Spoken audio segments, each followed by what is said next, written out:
সালাম আলাইকুম রহমতুল্লাহ বরাকাত।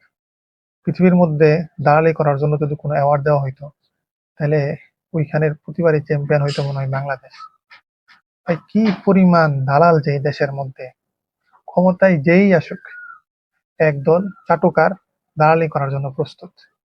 সামান্য কিছু টাকার জন্য, সামান্য ক্ষমতার লোভে যার তার পাচারের জন্য প্রস্তুত। এই নাসিরুদ্দের নামে বালছাল যেগুলা আপনার দেখলে মনে হইব সে অনেক বড় আলেম, টুপিদারিওয়ালা, সে যে কত বড় চাটুকার। তোর জেলার মধ্যে একজন মুসলিম বোনকে ধর্ষণ করা হয়েছে। সবচেয়ে বড় দুঃখের বিষয় হইল এ জায়গায় প্রশাসন নীরব এবং ওই মেয়েটাকে একজন বেশ্যা নারী হিসেবে সমাজের মধ্যে প্রতিষ্ঠা করছে। মানে বামপন্থীদের কাছে এখন সে বেশ্যা হয়ে গেছে, এরকম একটা নিকৃষ্ট কাজ করছে এই লোক প্রশাসন। সেখানে তুই প্রশাসনের বিরোধিতা করে আতাউর রহমান বিক্রমপুরীর পাশে দাঁড়ানো উচিত ছিল, এবং তোর যেহেতু একটা দল আছে এখান থেকে তোর প্রতিবাদ জানানো উচিত ছিল। সেখানে চাটুকারি করার লেগে দূরে চলে আসছস।